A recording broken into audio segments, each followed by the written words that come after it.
Friends, నేను మీ సునీత.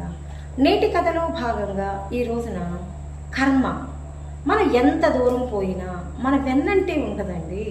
మనం వారిపోయాము, దూరంగా వెళ్ళిపోయాము, అది మన దగ్గరకు రాదు, అది ఒట్టి భ్రమ మాత్రమే. దానికి సంబంధించిన ఒక మంచి కథని మీ ముందుకు తీసుకొచ్చాను.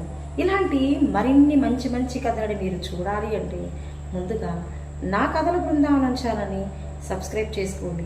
నేను పెట్టే వీడియోని చివరి వరకు చూడండి, లైక్ చేయండి, కామెంట్ చేయండి, మీ మిత్రులందరికీ కూడా షేర్ చేయండి. ఓకే ఫ్రెండ్స్, ఇక కథలోకి వద్దాం. ఒక రాజుగారు ఉన్నారు. ఈ రాజుగారికి సముద్రయానం అంటే చాలా చాలా ఇష్టం అండి. రాజుగారు తన కోరిక నెరవేర్చుకునేగల స్థాయిలో ఉన్నారు. ఇక సముద్రయానానికి ఏర్పాటు చేసుకుంటారు. సముద్రయానంలో భాగంగా అనేక రకాల సరుకుల్ని అన్నీ పెట్టుకొని కొంత పరివారాన్ని తీసుకొని సముద్రయానం బయలుదేరారు. కొంతకాలం గడిచింది, సంతోషంగా బాగానే ఉంది. కానీ ఇక సముద్రపు తుఫాన్ వచ్చింది, బీభత్సం జరిగింది. అది ఆ ఓడ కాస్త కొట్టుకొని ఒక దీవికి దగ్గరగా వెళ్ళింది. అది ఏం దీవి అంటే అయస్కాంత దీవి అన్నమాట. అంటే కొండ ఉంది అక్కడ. ఈ యొక్క ఇనుప సామాను, ఇనుప వస్తువులన్నీ కూడా కొండ ఆకర్షించి అక్కడ ఈ పడవ కాస్త బోల్తా పడిపోయింది. బోల్తా పడిపోయి అక్కడ ఉన్న ఈ పడవలో ఉన్న ఓడలో ఉన్న పరివారం కాస్త అందరూ మరణించారు. రాజుగారు ఎలాగో తప్పించుకొని ఆ పడవలో నుంచి పక్కకు వచ్చారు. ఆయన ఒడ్డు చూసుకొని అలసిపోయారు బాగా. ఇది అలసిపోయి అలసట కొద్దీ నిద్రపోయారు. నిద్రపోతే ఆయనకి నిద్రలో ఒక స్వప్నం వచ్చింది. ఏంటి ఆ స్వప్నం అంటే కళ వచ్చింది. ఏంటంటే అతను పడుకున్న పక్కనే ఒక ఇసుకని తవ్వినప్పుడు అక్కడ విల్లు బాణమ్మలు దొరికినాయి అనమాట. ఇక దొరికేసరికి అవి తీసుకొని ఆ యొక్క అయస్కాంత కొండ మీద ఒక విగ్రహం ఉంది. ఆ విగ్రహాన్ని బలంగా కొట్టినప్పుడు ఈ బాణంతో ఆ విగ్రహం కాస్త వెళ్ళి ఆ సముద్రంలో పడటం, అక్కడ ఒక వ్యక్తి తననొచ్చి ఆ పడవలోకి ఎక్కించి వెళ్ళడం, ఇలాగా ఆ కళ జరిగిందనమాట.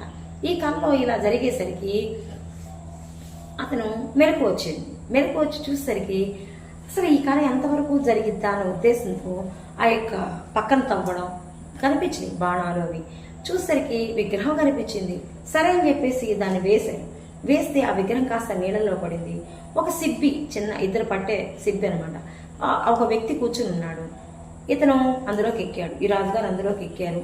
ఇంతవరకు బాగానే ఉంది. కానీ అతను తేరిపారా చూస్తున్నప్పుడు, గమనిస్తున్నప్పుడు అతను ఎక్కడో చూసిన దాఖలుగా అనిపిస్తుంది. ఇంతకీ అతనికి ఈ స్ఫురణకు వచ్చేసరికి, గుర్తుకొచ్చేసరికి ఆ పడవ నడిపే వ్యక్తి ఎవరో కాదు, ఆ విగ్రహంలో ఉన్న వ్యక్తి అన్నమాట. అదే మాటని బయటకు అనేశాడు. మీరు ఆ విగ్రహంలో వ్యక్తిలా ఉన్నారే అని చెప్పేసి ఆడడం జరిగింది. అని అనగానే అతను నీళ్ళల్లోకి తోశాడు రాజుగారిని.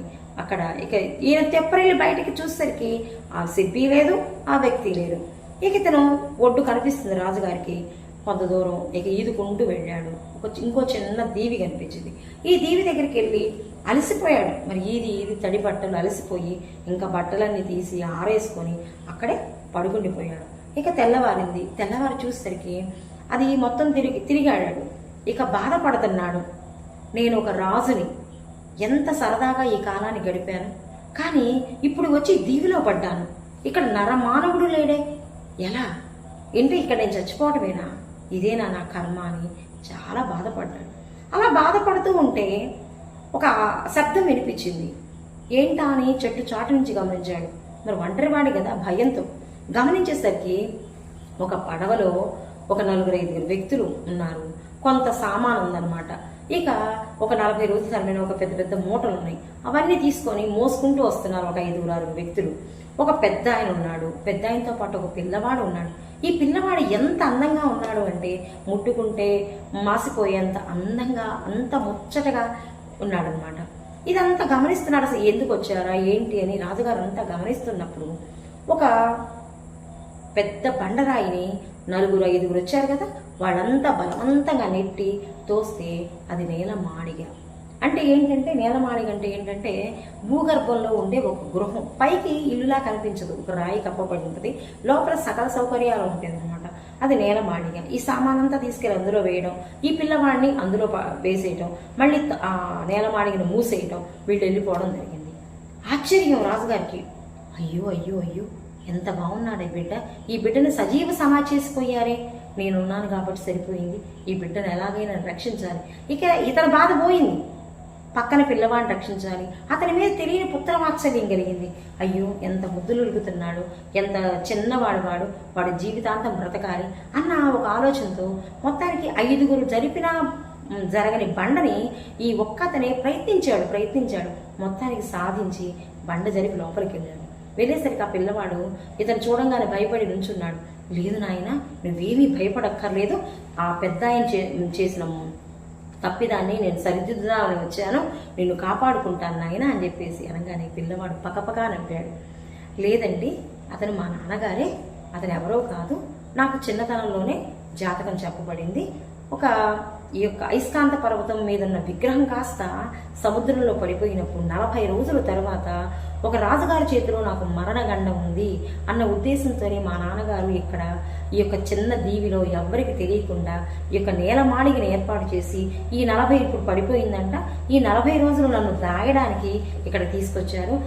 కాకపోతే నేను ఈ 40 రోజులు ఎవరికి తెలియకుండా ఇక్కడ ఉంటాను, ఈ 40 రోజులు గడిస్తే నా ప్రాణం గడిచినట్టే అని చెప్పేసి ఆ పిల్లవాడు చెప్తూ ఉన్నప్పుడు ఆశ్చర్యపోయాడు రాజు. అదేంటి నేనా అంటే పిల్లవాడికి తెలియదు, కానీ రాజుకు తెలుసు. నేనే కదా రాజుని, అది పడేసింది నేనే కదా, మరి ఆ పిల్లవాడిని చంపేది నేనా? నేను చంపుతానా ఈ బిడ్డని నేను కాపాడుకుంటాను కదా, నా ప్రాణం అడ్డేసైనా కాపాడుతానే, నా చేతుల్లో బిడ్డ చావడం ఏంటి అదంతా అని కొట్టి పడేశాడు. ఇక ఆ పిల్లవాడితో ఇంకెవరు లేరు కదా, రాజుకైనా ఎవరు లేరు, బిడ్డకైనా ఎవరు లేరు, ఇద్దరు చక్కగా కలిసిమెలిసి ఈ 40 రోజులు ఎలా గడిచిందో తెలియట్లేదు. ఆనందంగా, ప్రేమగా, లాలనగా వాడిద్దరు సాంగత్యంతో హ్యాపీగా అది కాలం గడిచేసింది అనమాట. ఇక 40వ రోజు మొదలైంది. ఆ రోజు ఇక తను కూడా పిల్లాడు వెళ్ళిపోతాడు, ఒంటరి వాడైపోతాడు, ఇక్కడి నుంచి ఎలాగైనా తప్పించుకోవాలి, ఇక్కడి నుంచి ఎలాగైనా వెళ్ళాలన్న ఉద్దేశంతో రాజు చుట్టూ పరికిస్తున్నాడు. అక్కడ గోడకి ఒక కత్తి వేలాడబడి ఉందన్నమాట. వేలాడితే సరే ఇది మనకి ఈ దీవిలో ఏదైనా ప్రమాదం జరిగిద్దేమో, ఈ కత్తిని తీసుకొని మనం ఉపయోగించుకుందాం ఉద్దేశంతో ఆ కత్తిని తీద్దామన్న ఉద్దేశంతో పైకి కొంచెం ఎత్తులో ఉన్న కత్తిని తీపోతుంటే ఈ పిల్లాడు రోజు ఉండే ఆటకాయితనంతో ఆడుతూ పాడుతూ ఉన్నారు కదా, ఈ పిల్లవాడు ఏం చేశాడు, చక్కగా అరికాలని చక్కెరగిలి పెట్టాడు. ఎప్పుడైతే చక్కెరగిలి పెట్టాడో ఈ యొక్క రాజుగారి చేతిలో అందుకుందాం అనుకున్న కత్తి కాస్త చేయి జారింది, అది కాస్త పిల్లవాడి గుండెలో దిగబడింది. అక్కడికక్కడే పిల్లవాడు ప్రాణం విడవడం జరిగిందన్నమాట. చూసారా, ఏడ్చాడు. అయ్యో నేను చేసిన తప్పిదం కాదే, ఇది నా అపరాధం కాదే, నేనేం చేయలేదే, ఆ పిల్లవాడే కదా, నా చేతిలో మరణం ఏంటి, నేనెంత పాపాత్ముని అని చెప్పేసి బాగా బాధపడ్డాడు. ఎంత బాధపడ్డా ఆ బిడ్డనాడు వదిలిపోదామా అంటే పోలేడు. ఏంటి ఆలోచించాడు, కానీ వెళ్ళాలి, తప్పదు, ఎందుకంటే తెలిసిపోయింది మళ్ళీ నా ప్రాణాలు అని చెప్పేసి ఆయన ఇదండి కథ. కానీ మనం ఈ కథ ద్వారా తెలుసుకోవాల్సింది ఏంటంటే కర్మ అండి. కర్మకి పిల్లవాడిని ఆ తల్లిదండ్రులు ఎప్పుడో తెలిసిన ఆ పిల్లవాడిని ఇంత దూరం తీసుకొచ్చి చక్కగా ఎంత మాణిగలో పెట్టినా కూడా రాజుకి ఒక ఊహ రావడం, సముద్రయానం రావడం, ఆయన ఇక్కడికి రావడం, ఒక రాజుగారు ఆయన్ని కొట్టుకొని ఇటు రావడం, ఆ పిల్లవాడు చనిపోవడానికి చూడండి, కర్మ ఎవరెవరిని ఎంతంత దూరం నడిపించిందో, కానీ కర్మ చివరికి జరగాల్సిందే. అదేనండి జీవితం అంటే, అదే. ఎవరి వల్ల ఎవరు లబ్ధి పొందుతారు, ఎవరి వల్ల ఎవరికి నష్టం జరిగిద్ది అనేది మన యొక్క కర్మ ఫలితాలేనండి. ఓకే.